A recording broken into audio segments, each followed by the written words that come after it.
Hello, everyone. I wanted to spend a few moments just going over concept maps. You will have a concept map due in Module 4, covering the topics over the past two modules, and we'll be having these concept maps all the way through the course. So I know this is a kind of a new topic for you. Make sure that you have gone back and reviewed the previous video about concept maps. Also, I have a link in there that talks a little bit about them, but a picture is worth a thousand words. So I'd like to show you some concept maps that I've had turned in over the years and some of the things that I'm looking for so you can get the full points on the concept map assignment. Hopefully they're not meant to be too difficult, but a way to kind of coalesce all your thoughts for that particular module or modules that we'll be covering in a given topic. All right, so let's take a look at some concept maps.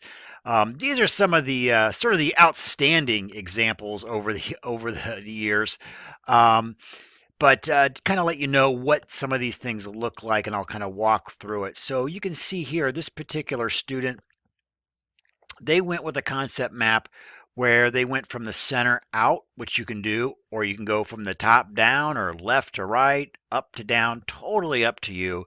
But there is a certain flow of how it progresses. So most people usually go from the with the main concept in the middle and spread out, or they go from the top down, kind of like an organizational chart. But again, up to you if you want to be creative and go left to right or whatnot. In this one, they went from the center out. They have all of the interconnections in here with the interconnecting descriptions, starting point, need versus want, evaluate, savings options, discipline, plan. Um, those are really up to you, but when I'm grading these, I am looking for these sort of interconnections between various topics that you find, and the descriptors that why are you drawing that connection? What's the meaning behind that? So not every connector would necessarily need a descriptor, but it is kind of nice. And so this one, the student has descriptors on almost everything. Also look at the use of shapes. So they start with their two primary topics, budgeting and savings. Um, Even the comment in here about they complementing each other. Then they went to their next level and they used circles. Use whatever you want, squares, triangles, I don't care. Use whatever you think is visually cool, that you like to do in whatever colors, but they stayed consistent with a circle and a color. And then for that level 3, when they dug down another level in detail, they used diamonds in there, or rhombus, whatever they the official name is, but they use these diamonds in there. So make sure you're kind of using those consistent shapes as you use your first level, second level, third level. In most cases, that all you're going to need, and that's probably as much detail as you can pull out, is maybe 3 different levels of information in there, but you might have more. So there you go. There's a really good one. Let me show you another one. This student went from the top down. Again, these major categories here. Notice their consistent use of shapes and then the colors matching those shapes. They have the interconnecting words in there: used by, requires, supported by, improved by, going all the way through. They have at least 3 levels of information, if not more, in there, and even other supporting nodes, if you will, coming out of the side and using circles. So again, uh, that consistent theme, that organization there, you can kind of see what we're looking at. Again, this student took a little bit different approach, which is kind of the more common actually, is going from the top down. That's what I typically do. Though I really do like the center out. I should probably try that someday.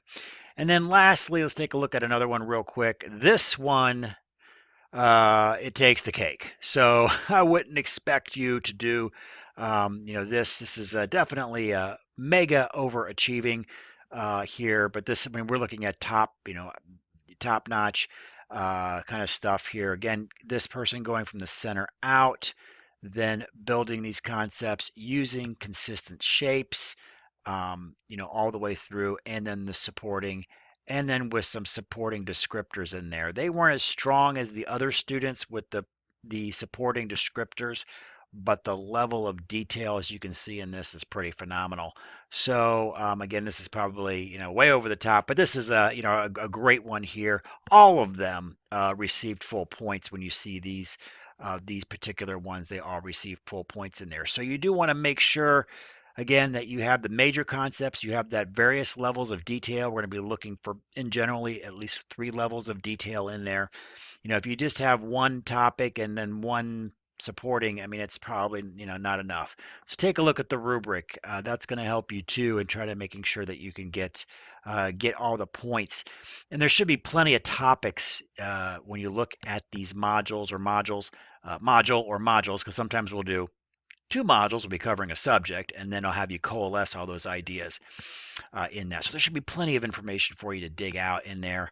And the purpose of these concept maps is to make the information your own, and for you to take a moment, kind of think about it. I'm not going to have you write a paper on it. I think the concept map is really what we need to, have you to have a presence of mind of the material covered over the past unit of learning. So take a look at this, take a look at these, and kind of model yours after that, and you'll do just fine on these concept maps. Thanks.